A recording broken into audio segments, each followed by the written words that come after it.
अर्हन्तो भगवन्त इन्द्रमहिता सिद्धाश्च सिद्धीश्वरा आचार्या जिनशासनोन्नतिकरा पूज्या उपाध्यायकां श्रीसिद्धान्तसुपाठका मुनिवरा रत्नत्रयाराधकां पञ्चैते परमेष्टिन प्रतिदिनं कुर्वन्तु ते मङ्गलम्। श्रीमन्नम्रसुरासुरेन्द्रमुकुट प्रद्योतरत्नप्रभा भास्वत्पादनकेन्दवप्रवचनां बोधिन्दवस्थायिनं ये सर्वे जिनसिद्धसूर्यनुगतास् ते पाठकाः साधव स्तुत्या योगिजनैश्च पञ्चगुरव कुर्वन्तु ते मङ्गलम्। सम्यक् दर्शनबोधवृत्तममलं रत्नत्रयं पावनं मुक्तिश्रीनगराधिनाथजिनपत्युक्तोपवर्गप्रदं धर्मसूक्तिसुधा च चैत्यमखिलं चैत्यालयं श्रयालयं प्रोक्तं च त्रिविधं चतुर्विधममि कुर्वन्तु ते मङ्गलम्।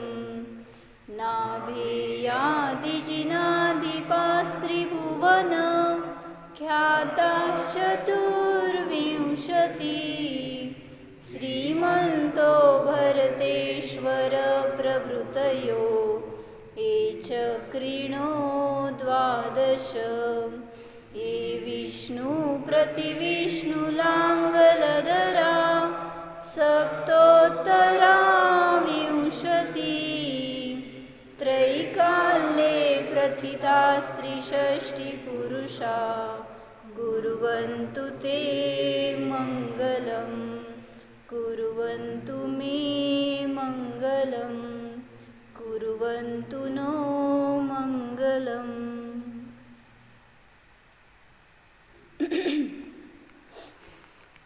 मंगलाष्टक स्तोत्रामध्ये कोण मंगल आहे हे सांगायला लागलेत ना. मग त्याच्यामध्ये व्यवहार मंगल आणि निश्चय मंगल दोन्हीचं कथन बघितलं होतं आपण. काय सांगितलं होतं? व्यवहार आणि मंगल कोण आहेत? पंचपरमेष्ठी, नऊ देवता. परत सांगितलं मागच्या याच्यामध्ये सम्यक दर्शन, ज्ञान, चारित्र हे सगळं मंगल आहे. आणि आता या श्लोकात सांगत होते काय? 63 शलाका पुरुष मंगल आहेत. कुठले 63 शलाका पुरुष?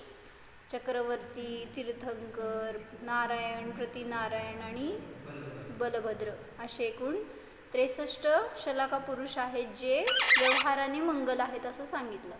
मग त्यांच्या कथांवरून, चरित्रावरून वगैरे आपल्याला धर्माची प्रेरणा मिळते किंवा आपण सुद्धा तशा पदाला सहजतेने प्राप्त होतो. प्राप्त करण्यासाठी म्हणून नाही आहे, तर जेव्हा सम्यक दर्शन आहे तर त्याच्या निमित्तामध्ये असं सातिशय पुण्य बंध होतो की त्याच्या निमित्तात अशा पदवींना सहजतेने तो प्राप्त होतो. मग त्यात थोडंसं विशेष वाचलेलं होतं. म्हणजे शलाका पुरुषांबद्दल फार माहीत नसतं काय, आपण काय त्याचा संबंध येत नाही म्हणून आपण वाचत नाही खरं. पण प्रथमान युगामध्ये जरा काय काय वेगळं आलेलं वर्णन थोडं मी लिहिलेलं होतं ते वाचते. 2 शलाका पुरुष म्हणजे 2 तीर्थंकर, 2 चक्रवर्ती. सेम चक्रवर्ती नारायण असतील, प्रतिनारायण दोघं सेम जे असतील ते एकमेकांना कधी भेटत नाहीत. म्हणजे समजलं का? 2 तीर्थंकर एका वेळीस एका ठिकाणी नसतात, 2 चक्रवर्ती एका वेळी एका ठिकाणी नसतात. तसंच सगळ्यांबरोबर नारायण, प्रतिनारायण, बलभद्र सगळे 2-2 एका वेळी नसतात. पण असं असतं की बलभद्रांचे छोटे भाऊ म्हणजे नारायण असतात नारायण आणि प्रतिनारायणांचं युद्ध होतं, त्यामुळे हे सगळे एकत्र असतील की, किंवा तीर्थंकर असणार, त्याच वेळी चक्रवर्ती असणार, हे सगळे एकत्र असतील. पण 2 तीर्थंकर कुठल्या एका वेळी होते का सांगा? 2 तीर्थंकर ॲट अ टाईम नसतात. एक म्हणून तर एका तीर्थामध्ये आहे असं तीर्थ काळ म्हणला जातो. ज्या तीर्थंकरांचा तो काळ आहे त्यालाच त्यांचाच तीर्थकाळ म्हणला जातो. तर असं म्हणून सांगितलं की ते परस्पर एकत्र येत नाहीत. आणि मग त्याची विशेषता सांगितली होती. फार फार तर 2 क्षेत्र आहेत ना, कुठले? जम्बूद्वीप आणि धातकी खंड, असं वाटतं का काहीतरी. 1 मिनिट, मी लिहिलेलं होतं ते वाचते.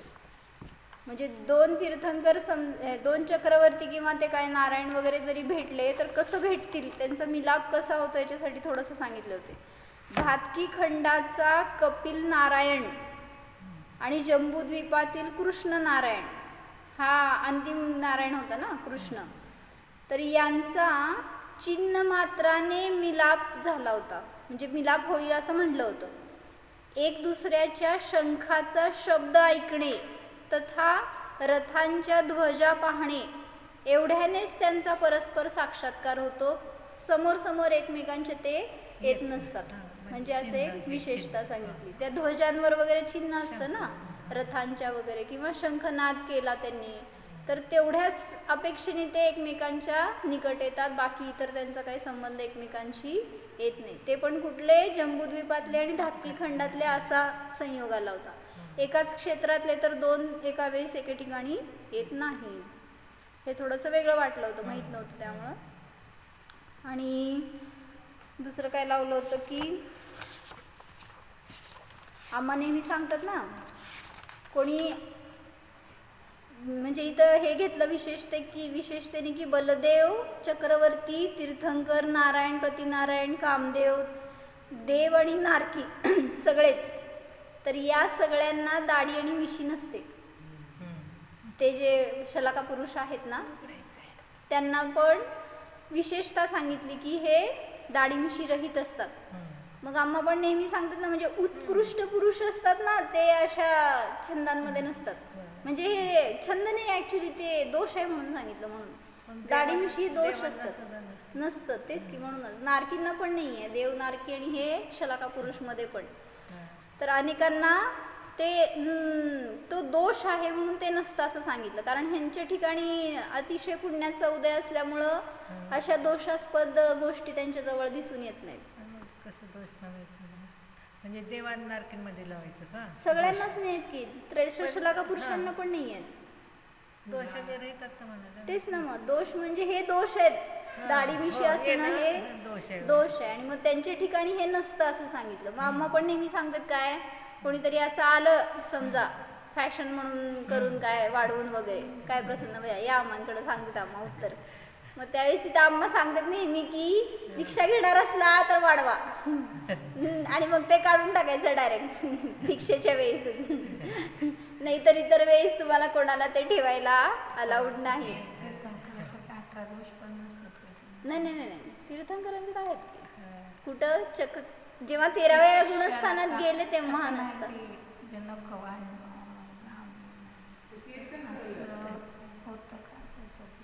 सगळे हां असं नाही आहे, कारण तिथं आता सगळं दिसून येत आहे ना. संसारी क्रिया सगळ्या त्याच्या ठिकाणी आहेत, त्यामुळं ते दोष आहेत की 18 दोष नाही आहेत असं नाही म्हटलं. फक्त हा दोष मग जोपर्यंत ते 13व्या गुणस्थानाला प्राप्त होत नाहीत ना तोपर्यंत सगळे 18 दोष नष्ट झाले नाहीत. भूक तहान वगैरे आहेच की इथं पण असताना त्यांना गृहस्थ दशेमध्ये. फक्त काही आहेत विशेषता की ज्यांना ते इथं असताना सुद्धा प्राप्त होतात. मग तिथं सांगितलं 13व्या गुणस्थानाला प्राप्त झाल्यावर सामान्य केवली असू देत नाही तर तीर्थंकर केवली असू देत, सगळ्यांनाच तिथं 18 दोष नसतात. पण असं काही विशेषता या 63 शलाका पुरुषांमध्ये नाहीत. फक्त हे सांगितलं काय की दाढी किंवा मिशी म्हणा जे काय ठेवलं जातं तर ते चांगलं लक्षण नाही आहे असं सांगायचं त्याच्यामधून. आणि मग ज्या सगळ्या चांगल्या गोष्टी आहेत ते या शलाका पुरुषांना प्राप्त झालेल्या असतात. म्हणून सांगितलं उत्कृष्ट जे उत्तम कुलीन आहेत ना त्यांच्या ठिकाणी असे शौक नसतात. आणि ठेवायला नको आहेत त्यांनी, म्हणून सांगितलं. म्हणजे फॅशन म्हणून ठेवतात ना, तर ते चुकीचं आहे. म्हणून असं अशी वेशभूषा केशभूषा आपल्याकडं असावी हे भावसुद्धा चुकीचे आहेत. पुढं सांगितलं की नारायण या पदाला कधी प्राप्त होतो? निदान बंद केल्यावर.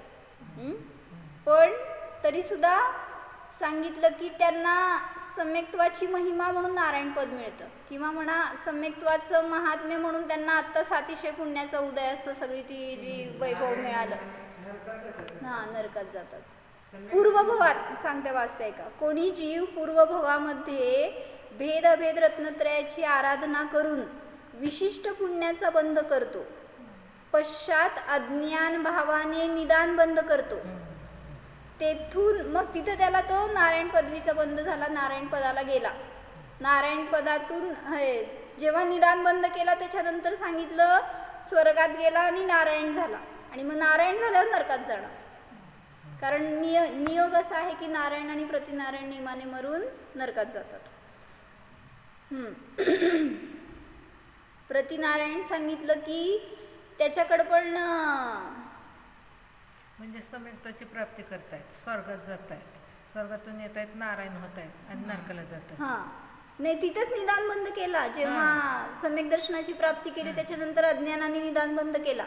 मग नरकात जातात. हां, नाही तिथून नाही, निदान बंद केला तो नारायण पदवी मिळण्याचा योग्य, पण तिथून देवगतीला जाऊन नारायण झाले आणि मग नरकात गेले. नारायण या पदामध्ये भोग भोगतात ना, आणि परत ते प्रतिनारायणाला मारतात, आणि मग त्या द्वेष भावनेने ते दोघं मिळून नरकात जातात. म्हणजे तेच ना, अशा पदाची प्राप्ती व्हावी असले भावच नकोत, म्हणून त्यांचं वैभव एवढं आहे. आता नारायण पण म्हटलं की ते अर्धचक्री आहे ना, तो पण नारायण आणि प्रतिनारायण.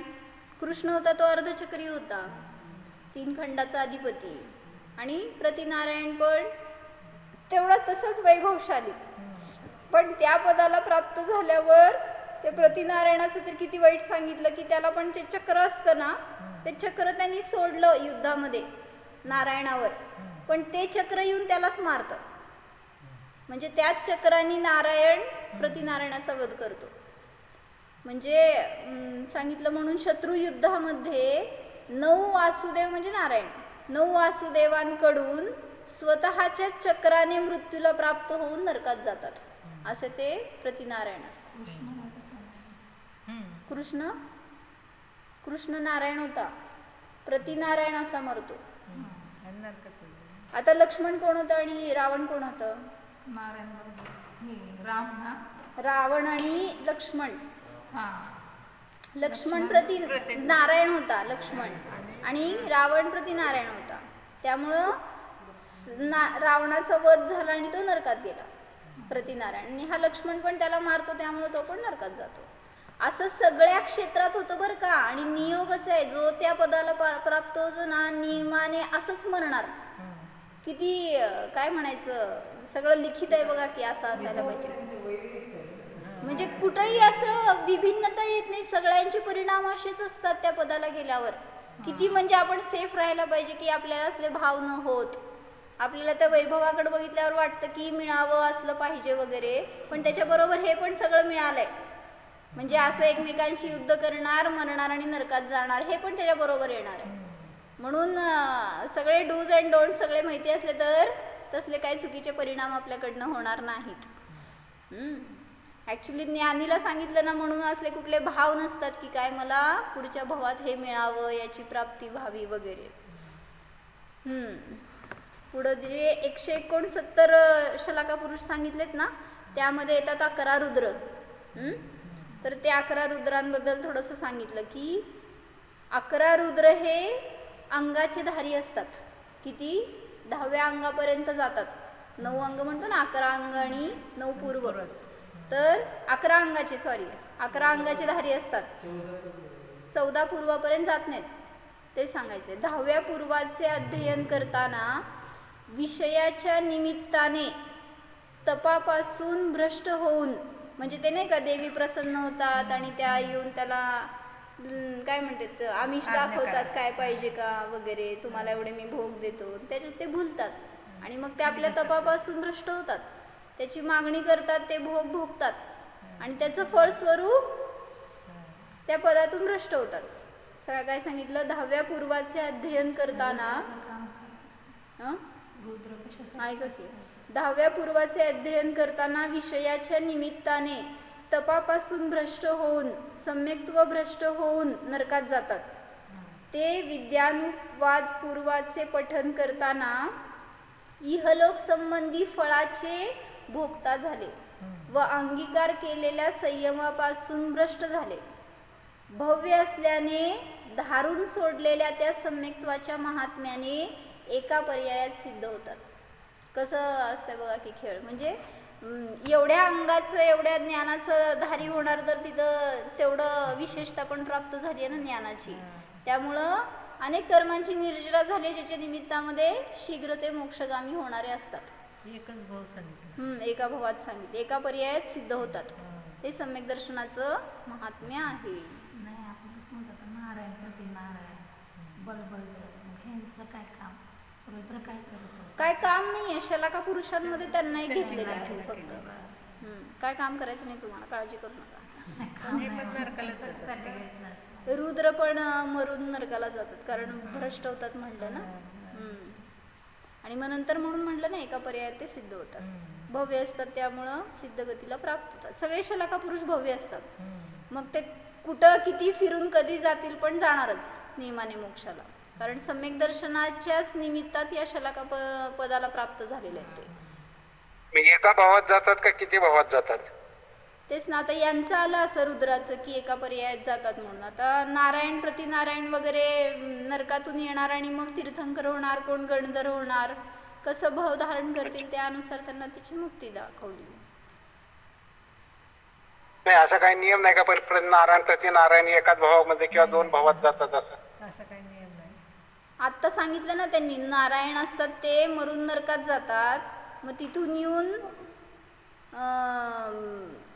आता हा म्हटलं ना, कोण रावण आहे तो तीर्थंकर होणार, सीता त्याची गणधर होणार आणि लक्ष्मण धाकटी खंडातले तीर्थंकर होणार आहेत. हे सगळं आलंय ना द्रव्यसंग्रहमध्ये वर्णन. मग यांच्या अपेक्षेने तर एकाच भावात सगळे मोक्षाला जाणार आहेत. आता कसं कुठं वर्णन असेल तसं ते काय माझ्या वाचण्यात नाही आलं, बघा तुम्हाला काय मिळालं तर. एवढं तरी समजलं की हे सगळे जीव एवढे एका भावामध्ये मोक्षाला जाणार आहेत म्हणून. कामदेव म्हणजे माहिती आहे की ज्यांचं सुंदर रूप असतं. कोण होतं कामदेव? बाहुबली भगवान. बाहुबली. तर तीन तीर्थ शांतनाथ, कामदेव, शांतीनाथ भगवान, शांतीनाथ कुंठुनाथ, 3 पद होती ना त्यांना. काय काय होते? चक्रवर्ती होते, तीर्थंकर होते आणि कामदेव होते. बरं, तर हे 3 पदाचे धारक होते. तर सांगितलं ते बाहुबलीचं एक सांगतात ना उदाहरण, सांगितलं होतं एकदा. काय ते जे नरगुणकर म्हणून होते ना, नवलगुणकर सॉरी, तर त्यांनी सांगितलेलं दृष्टांत की बाहुबली ह्याच्यात श्रवणबेळगोळ बाहुबलीला ती जी मूर्ती स्थापन केली ना, तर त्याच्या वेळेस सगळे फॉरेनर्स वगैरे तिथं आले होते. त्यांचं एक काय फिरायला म्हणून, बघायला म्हणून आले होते. त्यांच्यामध्ये एक लेडी होती की जी सुंदर होती स्वतः, आणि तिला जेव्हा ते रूप दिसलं ना बाहुबलींचं, ती त्यांच्यावर मोहित झाली. आता त्या जिवंत अवस्थेमध्ये नव्हते तिथं, ते आपण स्थापन केलेली प्रतिमा आहे त्याच्यावरती मोहित झाली. आणि दुसऱ्या दिवशी म्हणली की ती काय म्हणतात, नवरीचं वेश घालून तिच्या रूमच्या बाहेर बसली होती. मग तिथे लोकांनी तिला विचारलं काय करायली म्हणून, तर ती सांगितली आज माझं त्यांच्याशी लग्न आहे. म्हणजे ज्ञान नव्हतं ना, तर त्या रूपाला मोहित होऊन ती अशी बोलली की, आणि मग ते सगळ्यांनी समजवलं तिला वगैरे. तर त्याच्यासाठी त्यांनी हे उदाहरण सांगितलं होतं की ज्यांचं अनुपम आकृती असते असे ते कामदेव असतात, जसं की बाहुबली. तर असं काहीतरी वर्णन विशेष वाचलेलं होतं.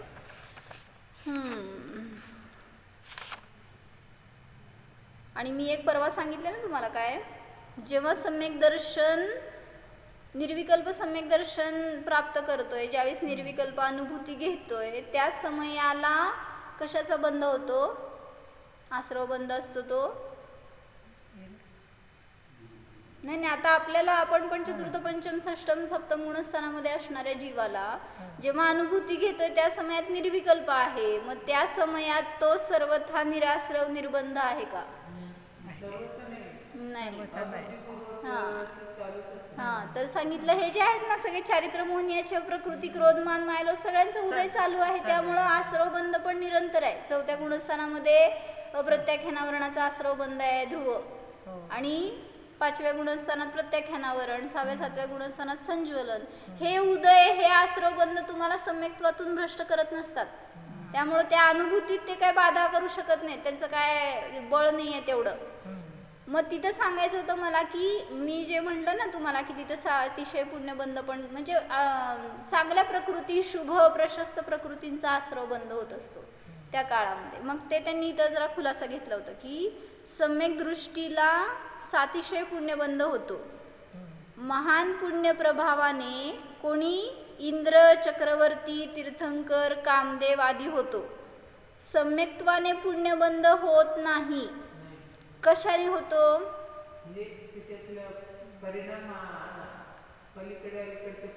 तर सांगितलं सम्यक्त्वरूप निर्मळ परिणाम असताना जो राग असतो त्याच्या निमित्तात पुण्यबंध होतो.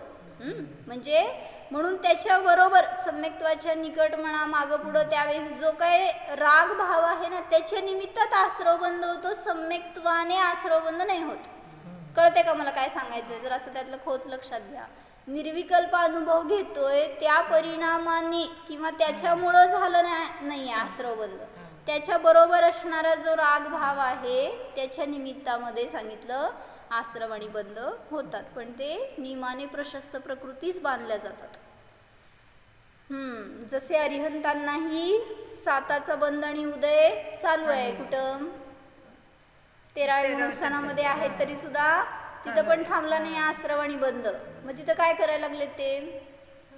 तिथं तर बाहेरच्या विषयाला जाणतायत असं काही नाहीच आहे, ते झळकतायत सगळे विषय. आणि मग निरंतर तर शुद्धात्माच विषय आहे अनुभूतीचा. मग त्यावेळेस सुद्धा तिथं साता प्रकृती बांधली जातीये ना. म्हणजे भलेही क्रियापद आश्रव असेल तरी सुद्धा सांगितलं कर्म प्रकृतींचा आश्रवबंध होतो की नाही होत, एवढंच मला सांगायचं. तर त्याच्यामध्ये सुद्धा आश्रवबंध आहे. म्हणून असा विचार करू नका की जेव्हा माझे कर्म संपतील ना त्यावेळेस मी दीक्षा घेणार, त्यावेळेस मी अनुभूती घेणार. शक्य नाही. मग त्या अम्मांनी काल सांगितलं सगळं बंद खटक्याचं कुलूप आहे आणि किल्ली आत अडकली आहे. किल्ली आल्यावर कुलूप उघडणार आणि कुलूप उघडल्यावर किल्ली येणार. तसं तुम्ही संयम धारण केल्यावर अनुभूती घेणार आणि अनुभूती झाल्याशिवाय संयम धारण करणार नाही. मग कसं होणार? त्यामुळं सांगितलं कुठलीही दशा असू दे बहिरंगामध्ये, भलेही सांगितलं ना तिथं चतुर्थ गुणस्थानवरतीला तर सगळ्या वैभवात राहतोय, सगळे भोग भोगतोय, तरी सुद्धा अनुभूती घ्यायला ते सगळे बाधक नाहीत. म्हणून सांगितली ना गाथा समयसारमध्ये काय, उवभोग मिंदियेहिं दव्वाणम चेदनाणमिदराणम जमकुणदी सम्मदिठ्ठी तम सव्वम निर्जर निमित्तम. जे काय भोग भोगतोय ना सम्यक दृष्टी त्या भोगात सुद्धा त्याची निर्जरा असते. का? हे परिणामांचं महात्म्य आहे. कारण सम्यक दर्शन हे सगळ्या दुःखापासून सोडवणारं आहे आपल्याला. तर तिथं सांगितलं भलेही तो भोग भोगतोय तरी सुद्धा अंतरंगात भाव कसे आहेत हे भोगायचं नाही आहे, हे भोगणं योग्य नाही आहे. श्रद्धान तुटलंय ना याच्यापासून मी वेगळा आहे. या भेद विज्ञानाने सांगितलं त्याला निर्जरा चालू आहे. त्यामुळं तुम्हाला दिसतंय बहिरंगामध्ये डोळ्याने की सगळ्यामध्ये तो आसक्त आहे, खातोय पितोय मजा करतोय वगैरे, आणि हा कसला सम्यक दृष्टी, हा कसला ज्ञानी, असं तुम्ही बाहेरून परीक्षण करू शकत नाही. दुसऱ्याचं करायचंच नाही आपल्याला आणि आपलं परीक्षण करायचं आहे. त्याच्यासाठी फक्त समजून घ्यायचं शास्त्राच्या आधाराने.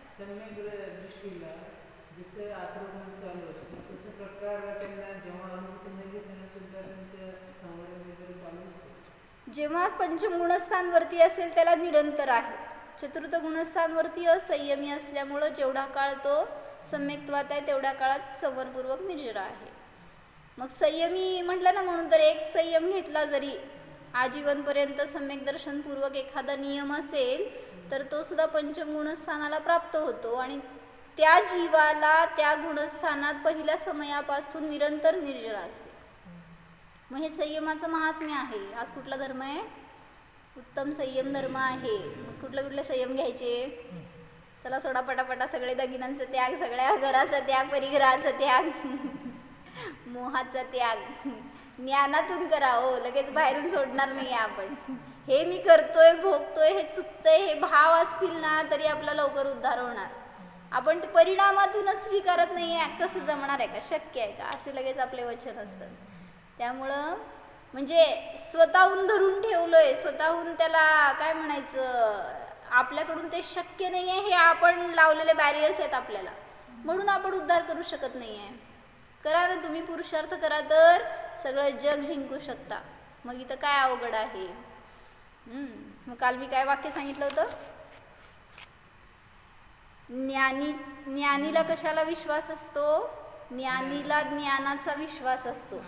आणि अज्ञानीला कशायावर किंवा विभावांवर विश्वास असतो. मग याच्यावर थोडंसं चिंतन झालं होतं आज माझं. त्याचं सांगायला वाटलं की जेव्हा आता तुम्ही स्वतःचं परीक्षण करा की तुम्ही ज्ञानी आहे का अज्ञानी आहे, बरं का. ह्याच्यासाठी म्हणजे जेव्हा मला काहीतरी प्रतिकूलता आली, बहिरंगात संकट आलं, रोग झाला, काही असतील परिस्थिती बाहेरच्या, तर त्या समयाला मी कोणाचा आधार घेतो, कोणावर माझं काय म्हणायचं लगेच आपलं कोणाकडं कल वळतो, त्याच्यानुसार आपल्याला त्याचा विश्वास असतो, बरं का. म्हणजे तुम्हाला रोग झाल्यावर तुम्ही लगेच डॉक्टरकडे जाणार. काहीतरी एक दुखलं, ताप आला, झालं, लगेच डॉक्टरकडं. म्हणजे विश्वास कुठं गेला? बाहेर गेला. मग तेच सांगायचं आहे असं की समजा काहीतरी घरामध्ये अनपेक्षित घडलं, तर त्या अज्ञानीची परिणती अशी असते की तो लगेच क्रोधादी कषाय विकारी भाव करतो. का? हां. आणि मग त्याच्यावर जास्त विश्वास आहे की क्रोधाने हे सगळं काम नीट होणार आहे, किंवा जे आपण भाव करतो ना ते आपल्या सुखासाठी करतो. कुठलेही भाव असू देत ते. मग ज्यातून आपल्याला सुख वाटतंय, बरं का, येत नसतं पण वाटतंय. जसं लहान मुलांवर तुम्ही काय करता, एक अनुशासन म्हणून जोरात बोलताय, त्याच्यावर कषाय करताय, त्याला आपल्या नियंत्रणामध्ये ठेवण्याचा प्रयत्न करताय. ह्याच्यात तुम्हाला आनंद वाटतो का नाही? वाटतो. मग तेच सांगायचे की याच्यातून आनंद येतो म्हणूनच आपण क्रिया करतो, भलेही मनाचे असू देत, वचनाचे असू देत किंवा कायाचे असू देत. मग त्या आनंदासाठी जे करताय ना तुम्ही, तर तिथं सांगितलं आपला विश्वास जातो. मग अज्ञानी असतो तो सतत याच्यातच असतो की कशायाने किंवा विभावांवर जास्त श्रद्धा. नंतर कळतं ना आपण केलं ते चुकलं. आता कधी त्या अज्ञान दशेमध्ये झालं की नंतर नंतर नंतर आता झालं की ज्ञान झालंय आपल्याला, नंतर कशाला आता. काय स्वतः करू थोडा मग तिथं सावधानता यायला पाहिजे. आता झालं सरणाच चालली लाकडं आपली आता, आणि अजून मग नंतर म्हटल्यावर कधी आपण सुधारणार? तेवढ्यात होऊन जातं. त्याच वेळी आपल्याला कधी जागृती येणार? म्हणून सांगितलं काय की काही संकट आले, रोग झाला किंवा प्रतिकूलता आली, कोणी विरोध केला, तर अज्ञानी कषाय करून स्वतःला सुखी मानतो. या परिस्थितीत तो विभावांच्या आश्रयाला जातो. ज्ञानीला सुद्धा पूर्वसंस्कारवश कषाय होतात, नाही असं नाही, विकारी भाव होतात, भोगात रमतो वगैरे दिसतंय, पण त्याला सदैव ज्ञानाचाच विश्वास असतो. कसं? हे मी करतोय, हे चुकतंय, ही धारा असते एक अंतरंगामध्ये. त्याला म्हणलं ज्ञान चेतना. त्यामुळे परिणामात तो या विभावांना हेय मानत असतो. मी हे करतोय तरी हे चुकतंय, हे मला करायला नकोय, ही भावना असते त्याची. आता उद्या कशाला, आता गेला ना घरी तुम्ही, त्यावेळेस सुद्धा ही भावना बघा ना आपली पडताळून की मी घरात राहतोय तरी मला इथं राहणं किंवा मला याचा मोह करणं योग्य नाही आहे, हे वाटतंय का तिथं आपल्याला जरा असं तरी. नवीन काहीतरी आणली वस्तू घरामध्ये तर किती लगेच मोह जोडला जातो त्याच्याशी. म्हणून परिग्रह जेवढा वाढवणार ना तेवढा मोह वाढणार आहे, आणि जेवढं संकुचित ठेवणार आहे ना तेवढं तरी ॲटलिस्ट एक माझी हे बरं का तुम्हाला फक्त की काय म्हणायचं इंडिकेशन आहे फक्त. असं नाही आहे की परिग्रह नसेल तर तो निर्विकल्प असतो, असं पण नाही. कारण भिकारी असतो त्याकडे किती परिग्रह, पण आशा, विश्वास, सगळं भोगायचे भाव, विश्वास जेवढं सगळं आहे तेवढं त्याच्या निमित्तात जास्त आश्रव बंद होतो, आणि म्हणून भिकारीच राहतो. कारण इतका जास्त आश्रव आहे ना, काहीच नाही मिळत आहे तरी सुद्धा 3 लोकातलं सगळं भोगण्याचे भाव आहेत आणि त्या भावाने पापाचा बंध होतो. आणि ते चक्रवर्ती सांगितलं सगळं 3 लोकाचं वैभव त्याच्याकडे आहे, पण भाव ह्याच्यापासून मी वेगळा आहे. ह्या परिणामांनी सगळा आहे, खेळ परिणामांचा आहे, तेवढं फक्त आपल्याला स्वीकार व्हायला पाहिजे, दुसरं काय नाही. तर सहा खंडाचा अधिपती असतो ना चक्रवर्ती. हम्म. बरोबर आहे की मी काय म्हणले का, चुकीचं म्हणले का? तुम्ही 3 म्हटला, नारायण असतो तो 3 खंडाचा, तुम्ही 3 म्हटला. 3 लोकाचं म्हणलं हो, 3 खंड नाही, 3 लोकाचं सगळं वैभव त्याच्याजवळ असलं तरी सुद्धा त्याला त्याचे भाव नाही आहेत भोगण्याचे. तर सांगितलं ज्ञानीला सुद्धा संस्कार व उदय आले, क्रोधादी झाले, तरी सुद्धा तो त्यामध्ये स्वतःला अपराधी मानतो. हे मला करण्यायोग्य नाहीच अशी त्याची दृढ मान्यता असते, विश्वास असतो. म्हणून सतत ज्ञानाकडेच त्याची ओढ असते. ज्ञानानेच सुख मिळणार आहे, ज्ञानच मला ज्ञेय श्रद्धेय आहे हे सतत जाणत असतो. म्हणून त्याला भोगात असला तरी सुद्धा निर्बंध म्हणला जातो. आपण आपले आत्मपरीक्षण करायला हवे की जेव्हा आपल्याला काही त्रास होतो तेव्हा आपणही विभाव करून शांत होण्याचा प्रयत्न करतो. कालच मी सांगितले का ना काय की म्हणले त्यांनी काहीतरी प्रश्न विचारला मला की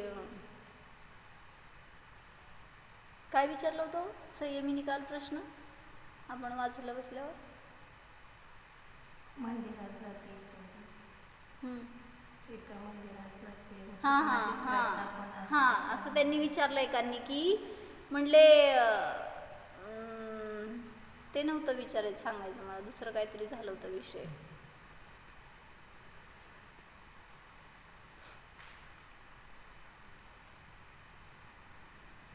बरं आठवल्यावर सांगते ते. म्हणजे आपल्याला काय त्रास झाला तर आपण सुद्धा विभाव करून शांत होण्याचा प्रयत्न करतो. हां हे सांगायचं होतं मला की थंडी किंवा उष्णता खूप जास्त पडली त्यावेळेस तुम्ही काय करता सांगा. कपडे घालायचं वगैरे नाही म्हणत आहे मी, घालणार की तुम्ही, नाही असं नाही, सम्यक दृष्टी सुद्धा घालणार की, स्वतःचं संरक्षण करण्यासाठी करतो. ते पण भाव काय करतो, हे थंडी आहे हे नुसतं नाही विचार मला किती त्रास व्हायला ह्याच्याने, किंवा किती उष्णता पडली, किती जास्त मला त्याची वेदना, त्याचं दुःख. जसं मुनी झालंय समजा कोणी द्रव्यलिंगी मुनी, ज्ञान नाही आहे पण बहिरंगात आचरणात दिसतंय मुनित्व, तर ते आता उष्णता पडली आणि अंतराय आलं, काय भावना करणार, किती किती त्रास व्हायला मला आणि कोणाचं लक्षच नाही आहे, जरा काहीतरी करायला येत नाही का, काय सेवा नाही किंवा काय अनुकूलता नाही, नीट आहार द्यायला येत नाही, किती म्हणजे विकल्प होणार, या मला उष्णतेचं किती त्रास व्हायला लागलाय. भाव जरी आले तरी सुद्धा सांगितलं मुनित्व नष्ट झालं. म्हणजे नाहीच आहे त्याच्याजवळ, द्रव्यलिंगीच आहे तो. पण म्हणून तर महाराजींचं मागं सांगितलं होतं ना, वीरसागर महाराजींनी काय सांगितलेलं, म्हणले त्यांच्याजवळ येऊन कोणतरी म्हणलं होतं, परगावचे आले होते आणि सोलापूरमध्ये जास्त उष्णता होती त्यावेळेस उन्हाळ्याच्या दिवसांमध्ये, आणि त्यावेळेस तिथं येऊन त्यांनी सांगितलं, म्हणले महाराज किती उष्णता इथं, किती त्रास व्हायला लागला इथं, नको इथं राहायला, विहार करायला पाहिजे, इथं नका चातुर्मास करू, असं काहीतरी त्यांनी बोलले असतील. त्यावेळेस महाराजांनी एकच वाक्यात काय सांगितलं, वातावरणात उष्ण स्कंद आहेत एवढंच मी जाणतो, ह्याच्या पुढं काय नाही. आपण हा हू तेवढ्यानीच आश्रव बंद आहे आपल्याला, आणि तेच मुनी निराश्रव कसा आनंद भोगतायत. म्हणजे ते काय म्हणायचं, पुराणातल्या सगळ्या कथा नुसतं वाचायला नाही येतो, एवढी मस्त मिळती ना त्याच्यातून आपल्याला प्रेरणा घ्यायला यायला पाहिजे फक्त त्यातून. त्या मुनींचं कालच मानना सांगितली होती, अभय घोष मुनींची गोष्ट, विजय मानना, की ते पूर्वभवामध्ये त्या कासवाच्या जीवाला, त्यांनी राजा होते अभय घोष, आणि त्यांनी त्या कासवाच्या जीवाला त्या शिकारीनी त्या ह्याला बांधलेलं होतं, काठीला हात आणि पाय बांधले होते त्या कासवाचे, आणि घेऊन चालला होता. मग त्यावेळेस याला आपल्या कर्तबगारीचा, पराक्रमाचा गर्व झाला. त्याला बघितल्यावर काय नाही, नुसतं खेळ म्हणा, मजाक म्हणा, त्याच्यात त्यांनी तलवार काढली आणि त्याचे हातपाय तोडले. कोणाचे, त्या कासवाचे. आणि मग तो इतका तळमळत मेला आणि त्यांनी निदान केलं की याचं मी बघून घेणार. आणि मग दुसऱ्या भावात हा व्यंतर झाला आणि या राजाला वैराग्य झाला आणि ते मुनीहून दीक्षा घेऊन तिथं गेले त्या जंगलात. तिथंच हा व्यंतर होता. भेटतो का बरं? तुम्हाला वाटतंय की कुठं तर दुसरीकडे गेला असेल, आपल्याला काय भेटायचं नाही आता. साप आला होता जवळ, गेला निघून. कुठं इथं आहे काका, कुठं गेला साप? परवा गाडीच्या खाली आलता. गेला, निघून गेला. आपल्याशी वैर असेल ना, जवळ येणारच ते. पाल मी क्षमा म्हणलं त्याला. म्हणजे जर त्याच्याशी काय नसतील ना आपले वैराचे भाव, तुम्हाला काही करणार नाही जवळ आलं तरी सुद्धा. आणि जर असेल ना वैर, कुठेही असेल कोपऱ्यात जगाच्या, ते येणारच तुमच्या जवळ आणि कुठल्या ना कुठल्या रूपाने फेडणार. मग तिथं बरोबर त्यांचा संयोग असा झाला की हे मुनी विहार करत त्याच जंगलात गेले आणि तिथंच तो व्यंतर जन्मलेला होता. यांना बघितलं की जाती स्मरण झालं. इतका वैर जागृत झाला की यांनीच माझे हातपाय तोडले, मला माझा घात केला होता पूर्वभावात. बस अविवेकी असतो, मुनींचे हातपाय तोडून टाकले आणि सगळं शरीर छिन्न भिन्न केलं. म्हणजे कशाचं उदय, लगेच तुम्ही काय बघताय, व्यंतर किती वाईट. म्हणजे जो उपसर्ग करणारा असतो त्याचे किती भाव वाईट बघतोय. यांचे कुठं माहिती आहेत आपल्याला पूर्वभावातले. मग तसंच आपलं पण आहे. आपल्याला कुठं असं काही छेदलं जात आहे का काय? आता या गोष्टीतनं काय प्रेरणा घेणार सांगा? त्या अवस्थेमध्ये मुनींचे भाव, अशी स्थिरता होती, त्याच्या निमित्तात कर्मक्षय करून मोक्षाला गेले. भलेही त्यांनी अंग छेदलं सगळं तरी सुद्धा. आपल्याला असं काय दुःख आहे? किती हातपाय छेदले आणि किती अंग छेदलं तुमचं, उष्णता असू दे, थंडी असू दे, किती आपण लगेच. मग कसं मोक्षाला जाणार आहे तुम्ही? कशी साधना करणार आहे? एवढ्याशा जर आपल्याला अंतरंगात समजा पित्ताचा त्रास झाला, उष्णतेचा त्रास झाला, काय चिंतन करतोय? किती त्रास, किती त्रास. एकदा सोडून बघा की विचार त्याचा, नाही होणार त्रास, काही होणार नाही, झिंकाल उलट त्याला. म्हणून हे आम्हाच्या जवळ राहिल्यावर हेच मिळतं शिकायला. जे काही त्रास चालू आहे ना, उदय चालू आहेत ना कर्मांचे, ज्ञाता असतात त्याचे, तसं राहायला यायला पाहिजे आपल्याला पण. तरच, आणि राहावंच लागणार आहे हो. ते लहान मुलगा भलेही पडलं कुठं, त्याला लागलं कुठं तर खरचटलं वगैरे, त्यावेळेस ते रडणार ओरडणार की, पण शांत व्हावं लागतं का नाही नंतर? रडलं ओरडलं म्हणून दुःख कोण वाटतंय? मग आपल्याला पण तेच आहे. कोणाला जरी सांगायला गेला तरी सुद्धा त्या दुःखाचा नाश नाहीच. तुमचं आहे ना उदय, तुम्हालाच भोगावं लागणार आहे. म्हणून सांगितलं, परिणामातून आपण सुखाला भोगतो, बाहेरच्या परिस्थितीतून नाही. आपण आपले आत्मपरीक्षण करायला हवे की जेव्हा आपल्याला काही त्रास होतो तेव्हा आपणही विभाव करून शांत होण्याचा प्रयत्न करतो. क्रोध करून, मोह करून स्वतःला ग्रेट मानतो. रागद्वेष केल्याशिवाय त्याला राहवत नाही. हेच अज्ञानाचे लक्षण आहे. अयोग्य ठिकाणी आश्वस्त होतो, त्यामुळेच अयोग्य दशेला प्राप्त होतो. काय सांगा? आश्वस्त होतो. आश्वस्त म्हणजे विश्वास ठेवतो त्या ठिकाणी. अयोग्य ठिकाणी विश्वास ठेवायला जातो, म्हणूनच अयोग्य दशेला प्राप्त होतो. म्हणजे कोणीतरी माझं रक्षण करणार म्हणून त्यांच्या शरण जातो. स्वतःच्या शरण या तर कल्याण आहे, नाहीतर नाही. योग्याचा विचार केला तर अयोग्य विषय सतवणार नाहीत.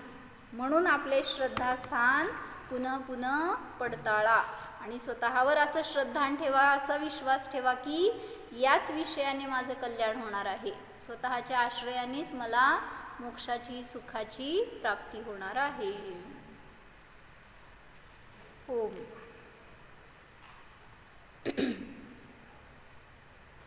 जाणा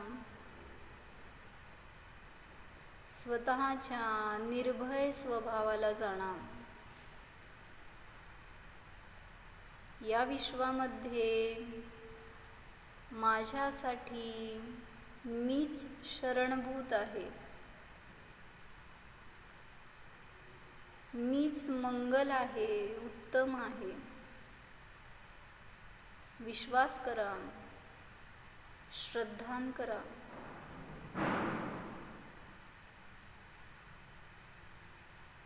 श्रद्धा गुणसंपन्न स्वरूपोऽहम् सुख स्वरूपोऽहम्.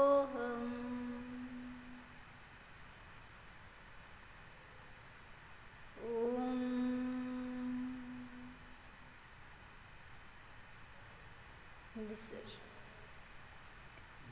नमो हरिहंताणं